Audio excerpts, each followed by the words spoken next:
Thank you very much, Melinda, and I appreciate your keeping that short, because what we're here today for is all of you.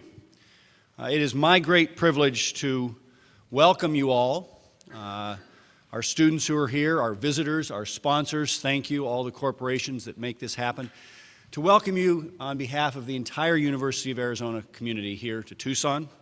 We are proud that you join us each year, and we know that your time will be well spent and will be inspirational for each and every one of you.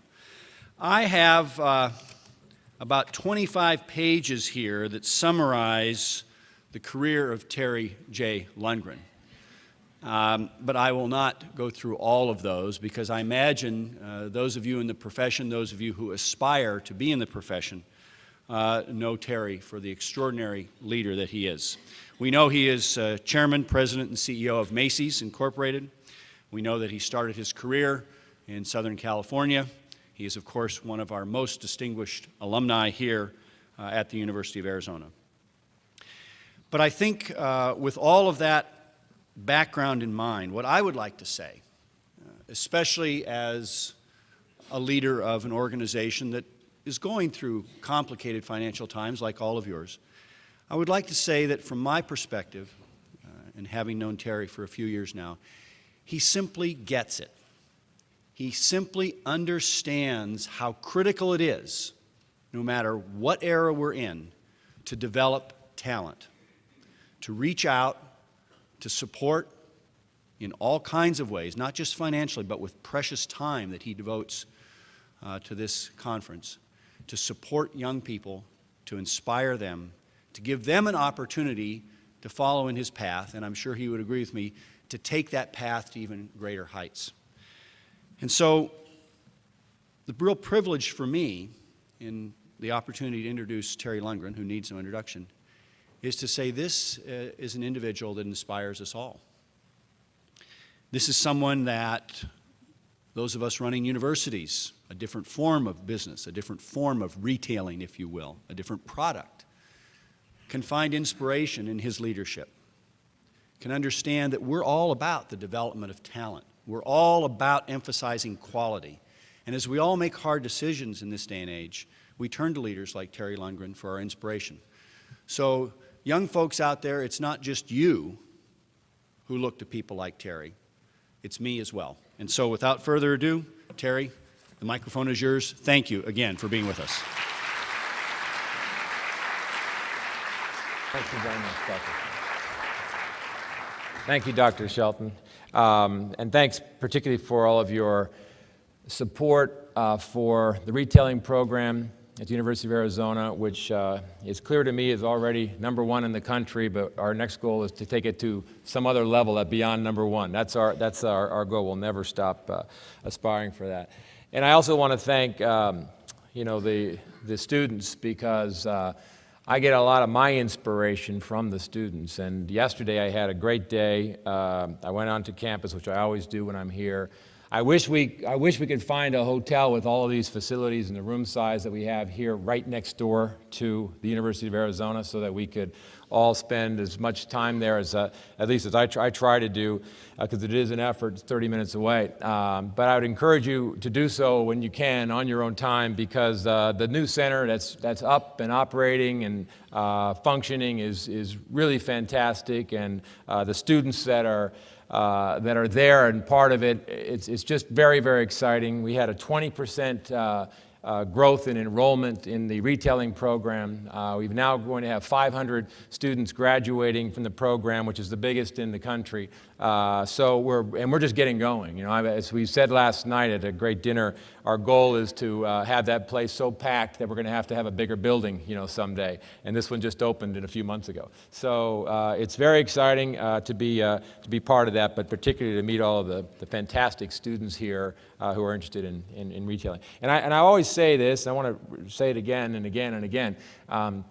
that the building, the education and all of the things we do, this conference is about, it's just about exchanging ideas, and it's just about trying to get everybody focused on I would call the fashion industry, not just retail, but the fashion industry and every component that it touches, whether it be technology, whether it be consulting, all of the subjects that revolve around what makes our businesses work. And all of the companies, because while I'm obviously here and I'm doing my own recruiting, and I've got bring with me a team of terrific, talented recruiters from our company to find the best students and bring them into our company. I'm just inspired when they go to work for someone, someone in this room. I just want to fill the industry with the best students in America. That's my goal, is to get more and more of the best students in America in the fashion industry and in all of those areas that support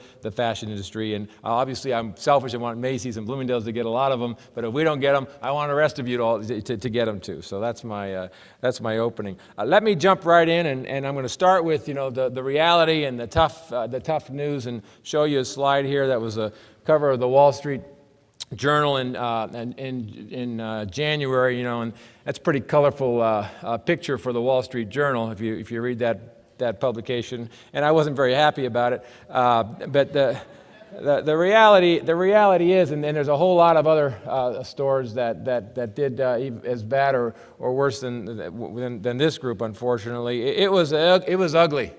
This was a very, very, very, as we all know, everybody in this room knows, a very challenging year for retail. February was more of the same, and I suspect that March is going to be not much different. So, it's clear evidence that the consumer is pulling back. I think Walmart, who did a terrific job, was helped. Particularly when you recognize that almost half of their business is food, groceries, and so take that number out, it's even worse than what the overall numbers would suggest, because they're such a big, powerful company. They lift the overall index up, and I would say and argue that it's really not even as good as that.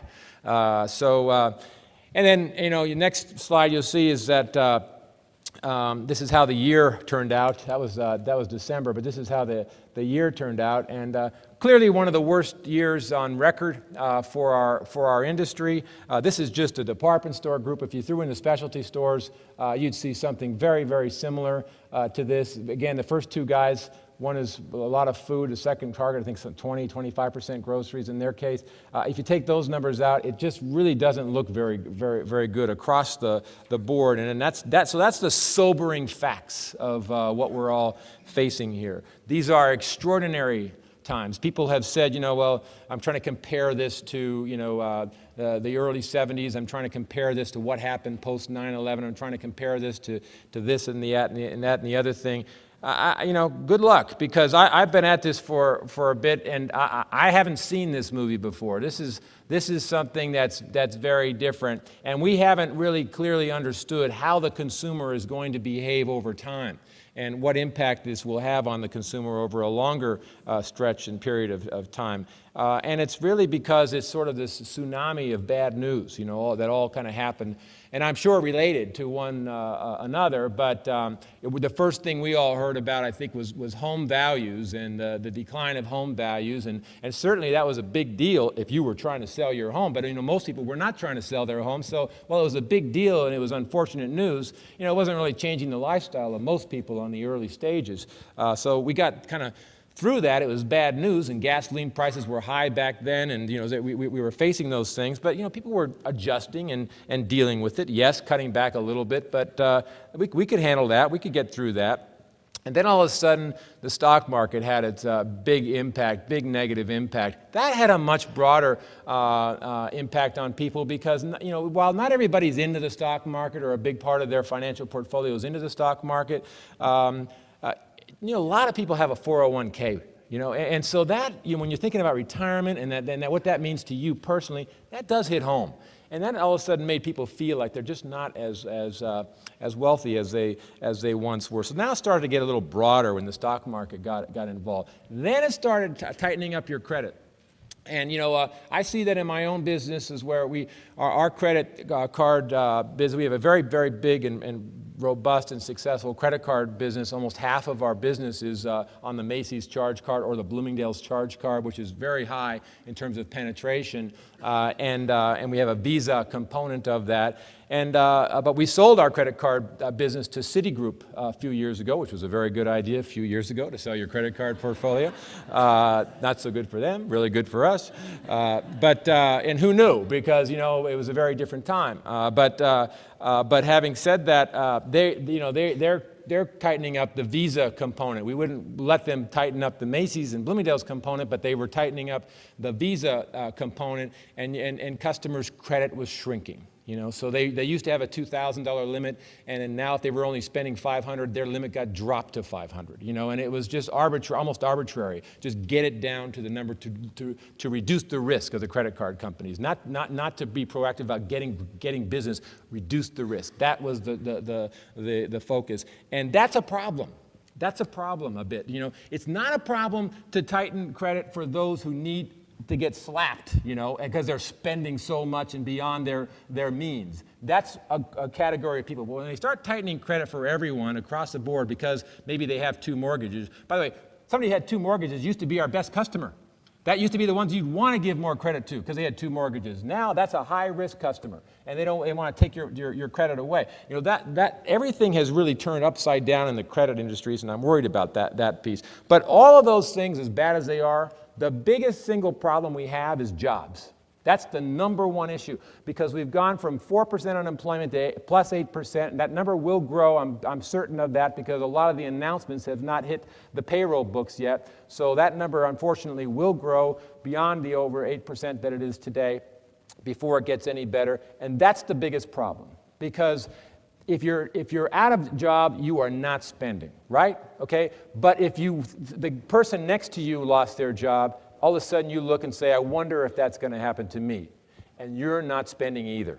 So that, to me, is the biggest concern that people have, is the jobs issue, and the biggest concern that I have as well. Until we start seeing jobs improve, job growth, job stabilization, it's going to be very hard to expect a lot of improvement in consumer spending. And I do think that consumer spending is a critical issue. People talk about, we spend too much and consumerism is wrong, and we've been too greedy, all of us, because we spent too much. Well, for that, the fact of the matter is, you may have a personal opinion about that, but all of us need to be cheering for consumerism again, because the reality is the American economy is driven by that subject. 2/3 of the American economy is driven by consumerism. So if there is not people buying other things, discretionary and non-discretionary, then this economy stops and the world economy stops. Because we are such a big producer with the number 1 economy in the world, we will have a negative impact on economies around the world. We are already doing that. It's not just the Wall Street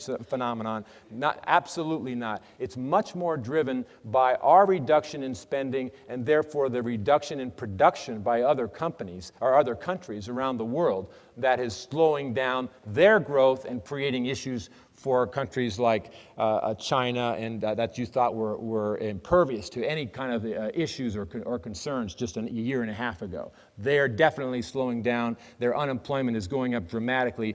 Factories are closing by the thousands per day because of Americans reducing their consumerism. So what we do here has a worldwide impact, and we just need to at least know that as we begin our conference here. So I could talk about all this. I could keep going and give you more bad news if you'd like. There's more things I could talk about, but that's not what we're here to talk about. That's not that's not addressing the topic of innovation. So what I choose to talk about is the silver lining, the things that are working, the things that hopefully we can learn from each other, and I hope all of us will bring that to the table. So to get me started on this thing, I'm going to run 2 commercials, one that ran through November and one that ran through December. I'll just run them back to back, Anthem and then Believe.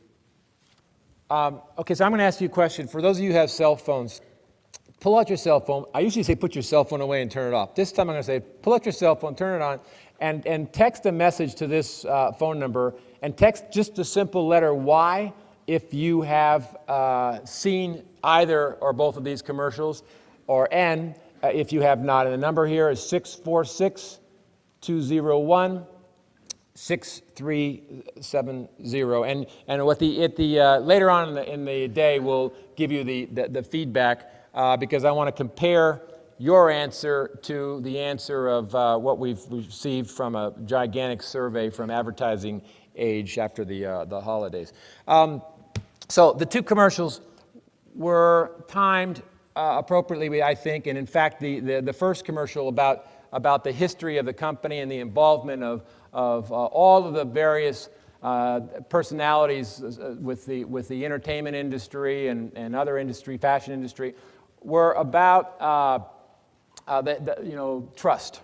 About we've been around for 150 years. We're going to be around for at least another 150, and so it's a name you can trust. And I think in a time like this, that was kind of how our thinking, and we think that worked. And we think that helped our relative performance to the industry.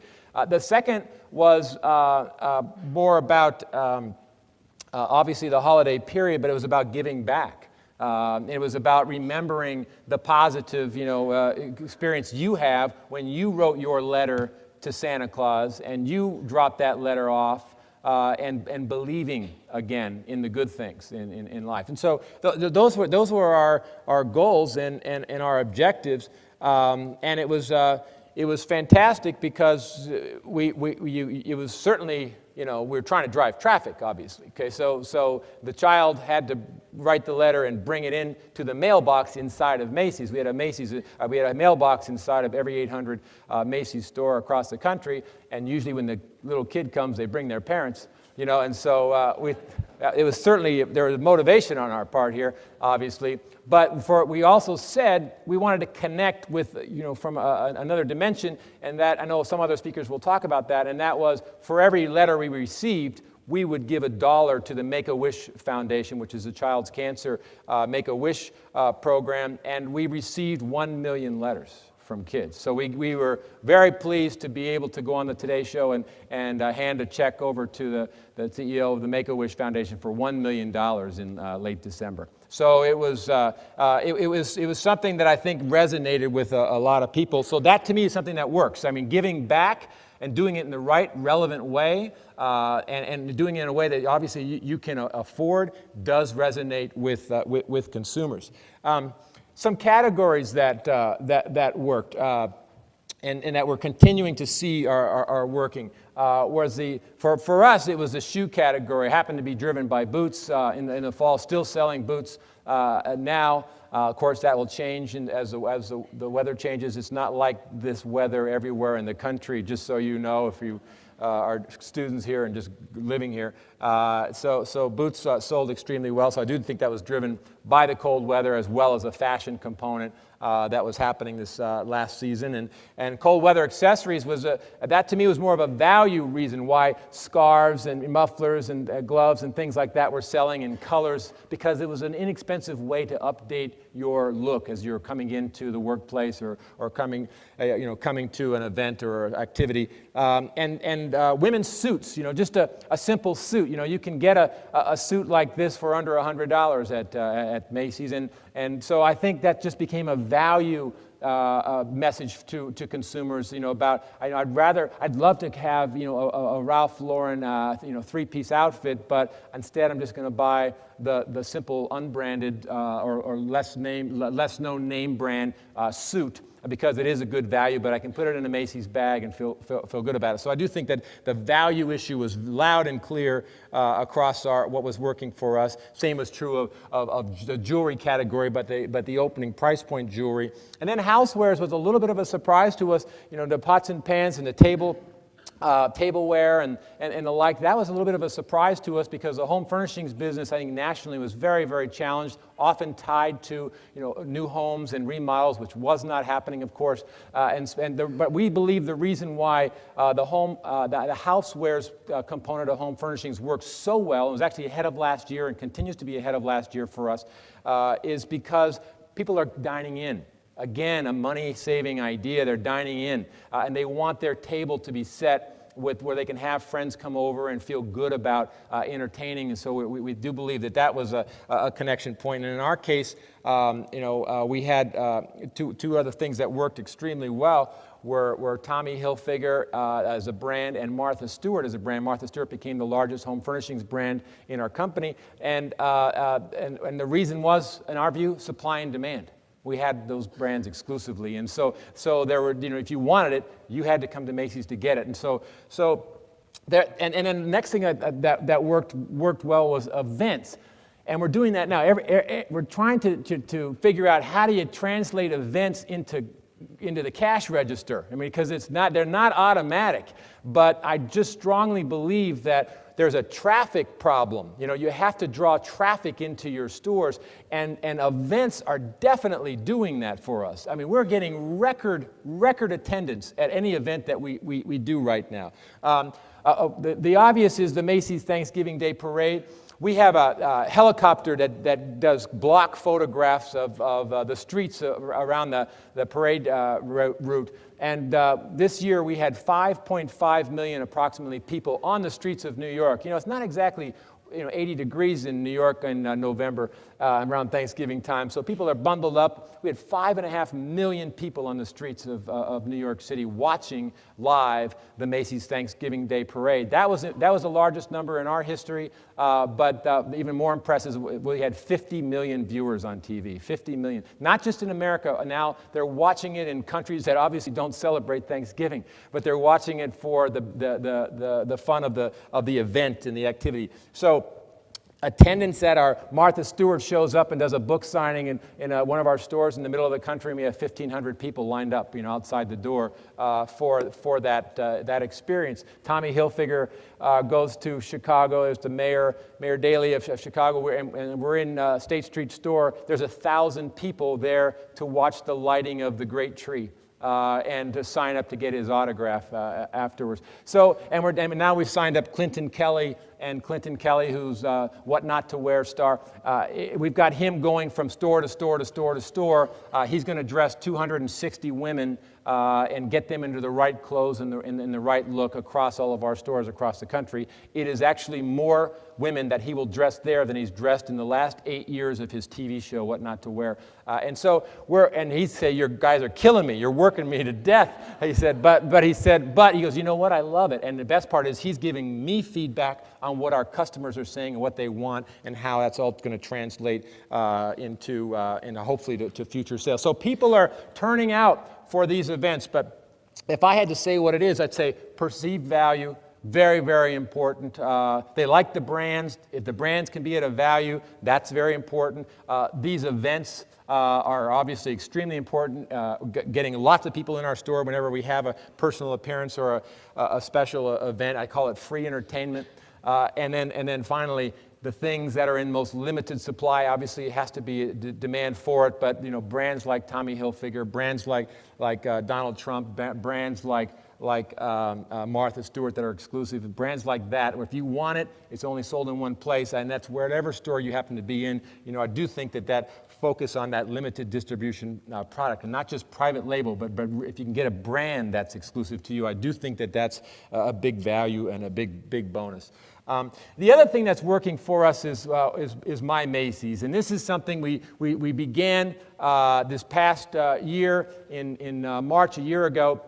We were consolidating down from 7 divisions into 4, and I was very concerned that the 3 divisions that we were consolidating down, that we would lose sales in those marketplaces. So we came up with a sort of a blank piece of paper and said, instead of taking all the savings of the consolidation, because typically division consolidations are only expense ideas, and we said, how do we turn it into a revenue idea? How do we turn this into a sales building idea? And so we came up with this structure. We worked very hard with some outside help to look at some new ideas about how to capture business on a local level. And we knew we were doing a very good job with the national branding of getting the Macy's name recognized, not just nationally, but internationally. We know that that's working. But how do we become more and more relevant to the local customer in Tucson, the local customer in San Antonio, Texas. How do we become more relevant? And so we set up the My Macy's organization. So we actually took a lot of the savings we could have had and reallocated it back out to the stores organization. There's roughly 30 people now in each city that we operate, and we began with 20 cities as our first pilot. And it was so successful, 13 out of the 15 best performing cities in America for our company in the fourth quarter were these new My Macy's cities. These are cities like Chicago, Detroit. There is no reason why these cities should be performing better than other cities in the country, except for the fact that we had this localization effort there. And these 30 people were merchants. They were former buyers that we relocated to these various cities. They were former planners, merchandise planners we relocated to these cities. And they were category specific for either women's apparel or men's apparel or cosmetics or accessories, whatever they were focused on. And they only had a span of control of 10 stores. Our regional directors of stores were between 16 and 23 stores in the past, and they had all categories and all subjects. So we really narrowed down the scope and gave them an electronic tool to communicate the needs of their specific stores into the central organization. And I just said to the central organization, when in doubt, just say yes. Just agree and just give them what they want. And the reason why I feel so strongly about that is because the ownership shifted to the store. And all of a sudden now the store says, holy God, I asked for this, now I better sell it. I'm now responsible, I better sell this stuff that I asked for. And of course they did. And I think that is the biggest shift and the biggest idea. That's what gave us the encouragement to expand this idea across the country. So with our latest announcement, we have just gone to consolidate all of our buying into New York City, not all, 90% of our buying. The contemporary market for women's apparel is really in Los Angeles, so there's no reason for us to move buyers out of there and move them to New York because they'd be flying to LA every day. So we kept them there. The surf market is in Orange County, with Quicksilver, OP, all these guys. And so we put our buyers in Huntington Beach, so they're in the market every single day. So we did some of that. About 10% of our buying is very, very localized. But the rest is in New York, where most of the market is at. And then we added this structure to 69 cities across the country. So we're in the process right now of filling 1,200 new jobs, all out into these various cities. And in another time, you'd be shocked at this number, but perhaps now you'll understand, because we're moving people who are former buyers and former planners and former executives from San Francisco and from Miami and from Atlanta, where we had these divisions, to all these cities across the country. The acceptance rate is 91%. 91%, and virtually all of them are relocating. So, and again, I think that's part of it is they see a vision. They can see where we're going and why this is different and how this is unique. This structure is different than anything we've ever contemplated before in our history, because we're really getting back to the local needs of the consumer. We think that's a very, different. It's an obvious approach. It's a more expensive approach, and that's why it's not something that can be or will be copied. But more importantly, we wouldn't have the talent to fill these 1,200 jobs if we weren't consolidating down from our own talent and being able to use our own team to fill these positions. So we do think it is something unique. And obviously the other reason why they're taking these jobs is because there aren't any other jobs. So that kind of sums that up. And then they'll report up into these red stars, which are regional, and that's basically just so we don't have 69 districts reporting into the central organization. They're being supervised by the 8 regional offices. But I tell you what, as challenging as the time this is, we basically started with a clean piece of paper last summer. And we started thinking, this is going to be a challenging period, and this is before things really began to drop off. And we said, let's really begin to think through our long-range plan, because you can't be just thinking about what's happening this quarter or next quarter or this year or how we're going to get through this year. That's important. I mean, certainly survival to get through this next year is critical, but you have to go beyond that. You have to be starting out and saying, what do I want to look like 3 years from now? I mean, you got to think like that first, even if you don't know exactly what the economy or the world's going to look like 3 years from now. You have to put your best judgment in play here. Think about what should my company look like How should I organize myself? And start to move toward that. And in my opinion, and I've said this to wherever I've talked, my own company, of course, but also outside, is that 2009 is the year to do all of it. It's because the expectations, if you can, now not everybody can, because people may not have the financial strength to accomplish that. But if you can, this is the year to make all those changes, because the expectations, quite frankly, are low. They are low. And so this is the time when you should make every single change you've ever thought of and contemplated. Do it now. And if you want to add back later, that's okay. No one will criticize you for raising your dividend later, or no one will criticize you for adding jobs back later. This is the time to right-size your company for 3 years from now, not just the 2009 period. And I'm very passionate about that, and I really think that we did that. We drew up an organization structure that no one had ever done before. No one's got this organization design that I know of anyway, at least certainly not in our industry. And so we really wanted to start fresh and think about what was right for the customer and start with that point of view. What is the customer going to be benefiting from in this whole My Macy's transition? So that's kind of where we are at this point. And as challenging of a time as it is, it certainly is for us and for you and for anybody touching our industry. I also think it's important to give a realistic, optimistic view of what can be in your company, and to talk about those things, and to emphasize those things, and to celebrate success. Because it's easy to say, gee, we were down 4.6%, woe is me, what a tough year. You can also take the things that are working and hold those up to your organization and recognize those people, recognize those categories as success stories, learn from those about how to translate that across the board into other of our businesses. So that's what I wanted to say as my opening comments. And now I'll take your questions. Thank you. Thank you. Who has a question? Anybody? Okay, no questions? That's good. So I'm sure there's going to be questions. And I'll just stand here until there is one. Yes? These planners you got for the My Macy's program, the buyers, those were from closed divisions. How exactly, where did those people come from? Yes, we have consolidated now down from 7 divisions 1 year ago, March of last year, to what we call a 0 division structure. So we're all the buyers, the central buyers, central planners, except for the 10% I mentioned, are all now based in New York City. But we had offices, we had buyers and planners in Seattle, in St. Louis, in Minneapolis, in San Francisco, in Miami, and in Atlanta. And all of those buying jobs were eliminated. Now they got to interview for the jobs that were in New York, of course. But the ones who were not selected for those jobs that were in New York were interviewed for merchant buying jobs and merchant planning jobs in these original 20 cities, now 69 cities across the country. So we have people who have experience. You typically in the stores, their experience is largely selling.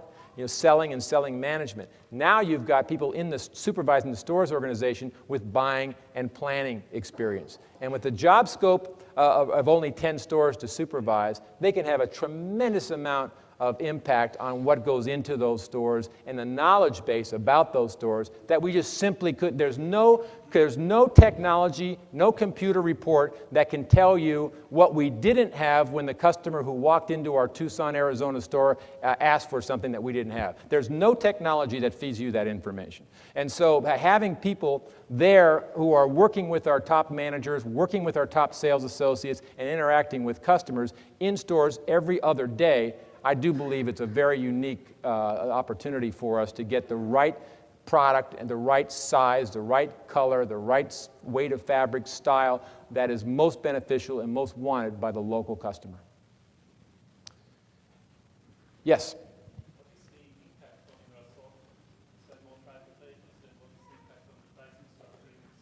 The question from Werner is, what is the impact on the assortment and on the pricing of the stores? You know, interestingly, so far in the initial 20 stores, the buyers were so worried that the stores were all going to say, well, I just want to have Coach handbags, you know, so just send me those. And ask for things that they couldn't have because their store wasn't big enough to produce enough sales for a particular brand or the like. And so that was about 5% of the request was for brands they didn't have. The biggest request was for brands they did have to have more of them because they were always out of stock on certain brands, and to say, do me a favor, stop sending me this brand. You keep sending it to me. You know, maybe it does sell well in stores around me. It's not my customer. And we have stores that have a very, very large population in the Asian community in Flushing, New York. That's only about a 20-minute drive from downtown Brooklyn. The sizing needs on those two stores are tremendously different. Tremendously different. And we have these examples of you know, you walk into the stores, and we always walk through our stores, and we typically go unannounced. We don't tell them we're coming. We walk in. And as we go through, one of the things I'm always curious to look at is the markdown rack. You know, I want to see what's on the markdown rack. I want to see, and you go into the men's shoe department, which is a real easy one for me to judge, and I can see what are the sizes. Show me the sizes of the shoes that are on the markdown rack. And I go into the Brooklyn stores, and all the shoes, like hundreds of shoes, size 6, size 8 shoes. There's no one who lives in Brooklyn who wears a size 6 or a size 8 shoe. I'm convinced of that. And I go to Flushing, you know, an 18-minute drive, and I go to Flushing, size 10, size 12, size 14 shoes. There's no one in Flushing who wears a size 10 shoe or above. And so, you know, we say, hello. You know, and so why isn't the computer telling us that? Why isn't the computer sorting that out? Why aren't the vendors shipping us in size packs that address the individual store needs? It doesn't happen, and it won't happen until we are insistent that it needs to happen. And the vendors have told us, you be clear with us and give us the number of size packs, and you tell us which pack you want to go to which store. We'll do that. It's a lot easier to do that with one buyer than it is for 4 buyers for us around the country, or previously 7. So these differences, to me, are going to be a huge impact, not just on sales, but on markdown reductions as we get better at the specific needs of individual customers in individual stores. Yes? From my perspective, I think that there's a lot of elements affecting the consumer ennui that we're experiencing, and I'd love to hear your feedback on that. And of course, it's a cyclical. Sooner or later, this is going to change. And what do you see coming if it were more stable, or when it becomes more stable? How do you continue to attract the consumer to buy things when we've produced everything they could ever want? Yes. Yeah, it's very true. You know, this is the question that you just don't know the answer to, because this is the part of the movie that you and I have not seen, right? So we don't know how the consumer is going to react over time. You know, I have to believe that over time, you know, the consumer is going to want to have not going to significantly lower their quality standards. They might buy less, but I think they're going to still want the quality that they are used to. And I do think that over time, people are going to want to return to giving a gift of quality. You know, a gift to my boss. I just don't want to give him anything in a box. I want to give him something that I'd be proud to be able to give to my boss, or to my significant other, or to someone I really care about. I do believe that will return. I think my bigger question is the quantity. You know, the quantity. You know, will there be as much, you know, purchasing? And I don't believe that there's going to be a quick return eventually to what we've seen in the last 5 years. I think it's going to be, we're going to take a step down as we have now. I think that the high-end business is more difficult than the more mainstream business. Certainly my Bloomingdale's business is more challenging, and you saw the Saks numbers and the Neiman Marcus numbers are even more challenging than that. I think the high-end business will continue to be very tough. And I think that the Macy's business is significantly better than the rest. So I think the midstream businesses were flattening out a little bit. Our view is that we hope, without any crystal ball here, that the fourth quarter consumers will start to again respond, because they are responding to us to events. Mother's Day, I expect will be good again. After Thanksgiving Day was great for us. Christmas was good for us, relatively speaking. And I think, and Valentine's Day was good. But you see, the thing is, it's those events that are what's driving. It's the day-to-day traffic that I'm concerned about, not ever, coming back short term to what we've had in the last 5 years. I'll come back to you in a second, but let me get to other questions. Yes, Brad. Terry, you're such a huge presence in the malls with Bloomingdale's and Macy's. What do you see as the future of the mall?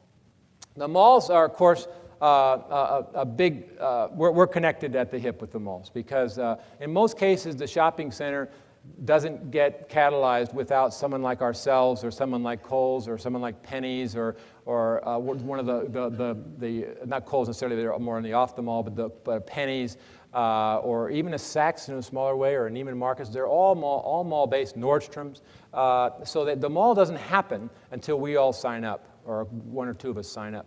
To get it going. So we are joined at the hip with the shopping center developers. Of course, I'm concerned about them because real estate, having real estate in your portfolio used to be a huge advantage. We own a little more than half of our real estate today. I still think that over time that's a good thing to control your destiny of owning a lot of your real estate. But it's only as good as there is a buyer for it on the other end. And today there's no buyer for it on the other end. So I'm concerned about the stability of the shopping centers. You read about general growth in the paper every week about missing debt payments and what is that going to mean. And they've got great properties, and we're in those properties. So it's hard for me to influence that. But I have to be hopeful that these shopping center developers are going to figure out how to get through 2009 in particular, because they are dependent on the revenue that comes from the department stores and the specialty stores, to help their cash flow projections. So I don't have an answer for you. I worry about the shopping center developers. There's always going to be good malls, best malls, and I think the best malls will continue to be the best shopping center malls. I do worry about the ones that are in that C/D level. Yes, Soyan. About 3 years ago, when the economy was good, you made a historical change in federated department stores, changing all departments, different names into Macy's. Now, looking back, how has that helped you today? And I'd like to know your assessment of the change that was made in good time and how it's helping the bad time. Well, I absolutely believe that if we wouldn't have made that, you wouldn't invite me here, because I'd be in a very different position. Because the reality was, we could see that the regional department stores, based in all these various cities, and today we have about, I look back, we have about 75 different department stores that are now under the Macy's or Bloomingdale's brand. When you go there, there's just so many that were out there, and they were 10 stores, 12 stores, 15 stores, and at a time, they were very, very important. When they were important, downtown cities were the hub. There wasn't suburban America. There wasn't ring roads. There wasn't highways that were outside where people ended up living and then working and then shopping. So it was very, very relevant at a time. But over time, it was easy to see that not only were the downtowns deteriorating, but that the regional name brands were having a hard time competing with the national brands because they couldn't advertise on a national scale. They could only advertise in the Minneapolis Tribune or the Sun Times, the local newspapers, and so or local radio. And as media was changing, so were the consumers. So we could see that. We wanted to test it, and when we did our first test, Florida was a very, very big brand. Burdines was the Florida store, and Rich's in Atlanta, was again a long, very, very old name, well established. Marshall Fields in Chicago, very, very good, strong name. But in all cases, these brands were deteriorating. So there was a lot of passion for them, but there wasn't a lot of spending at them. And so our answer was clear. We had to make a move toward this national name of Macy's, because we couldn't even advertise on the Macy's Thanksgiving Day Parade. It had been going on for 84 years. We never advertised on our own show because we weren't national. And so by changing the brands across the country to become national, we were able to benefit from that. And I think that was absolutely the right thing to do in a good time. And I think now it gives us the opportunity in a more challenging time to focus on the dual requirement, national brand, local execution, and becoming locally relevant. How are we doing on time? We're time. Okay. Thank you all very much. Thank you.